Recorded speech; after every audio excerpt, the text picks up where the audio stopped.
देवमाली पर्वत केते जण जाइछ बुलिया पई से डेस्टिनेशन जगह को जदि जाइछ कमेंट लिखिबो तम निज अनुभूति शेयर कर कमेंट रे।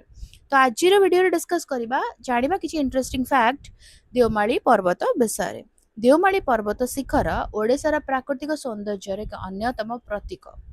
देवमाली हेउची ता अवस्थिति कोठी ना कोरापुट जिल्ला रे ता ओडिशार सबुठारु उच्च पर्वत शृंग। कोरापुट जिल्लार पटांगी ब्लॉक रे से अवस्थित एवं देवमाली मध्य पूर्वघाट पर्वतमाଳାର ଏକ अंश। देवमाळीर उच्चता समुद्र पतनରୁ प्राय 1672 मीटर बा 5486 फुट। ଏହା କେବଳ ଓଡ଼ିଶାର ନୁହେଁ ବରଂ ପୂର୍ବଘାଟ पर्वतମାଳାର ସବୁଠାରୁ ଉଚ୍ଚତମ ଶୃଙ୍ଗ ମଧ୍ୟରୁ ଅନ୍ୟତମ।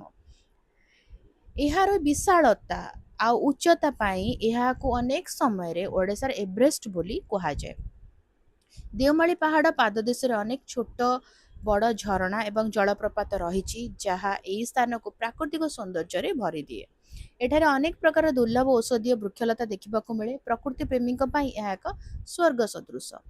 ଏହି ଅଞ୍ଚଳରେ ମୁଖ୍ୟତଃ କନ୍ଧ ପରାଜା ଆଉ ତା ସହିତ ଗାଦବା ପରି ଆଦିବାସୀ ସମ୍ପ୍ରଦାୟର ଲୋକମାନେ ବସବାସ କରନ୍ତି। ସେମାନଙ୍କର ସରଳ ଜୀବନ ଶୈଳୀ ଆଉ ତାଙ୍କର ସଂସ୍କୃତି ଏହି ସ୍ଥାନକୁ ସେ ସ୍ଥାନର ଗୁରୁତ୍ୱକୁ ଆହୁରି ବୃଦ୍ଧି କରିଛି। ଯଦି କାହାକୁ ଟ୍ରେକିଂ କରିବା ପାଇଁ ପାହାଡ଼ ଚଢ଼ିବା ପାଇଁ ଭଲ ଲାଗେ ଆଉ ସେହି ସବୁ ଆଟମୋସ୍ଫିୟର ଭଲ ଲାଗେ ତ ଦେଓମାଳି ଏକ ଭଲ ଜାଗା ସୁନ୍ଦର ଜାଗା ଜଣେ ଯାଇକି ବୁଲି ପାରିବ ଯେଉଁଠାରେ କି ସୂର୍ଯ୍ୟୋଦୟ ଆଉ ସୂର୍ଯ୍ୟାସ୍ତର ଦୃଶ୍ୟ ଅତ୍ୟଧିକ ମନୋରମ। ତାହେଲେ ଭିଡ଼ିଓଟି କେମିତି ଲାଗିଲା ମୋତେ କମେଣ୍ଟ କରିକି ଜଣାଇବ ଆଉ ନିଜ ଅନୁଭୂତି ମଧ୍ୟ ସେୟାର କରିବ।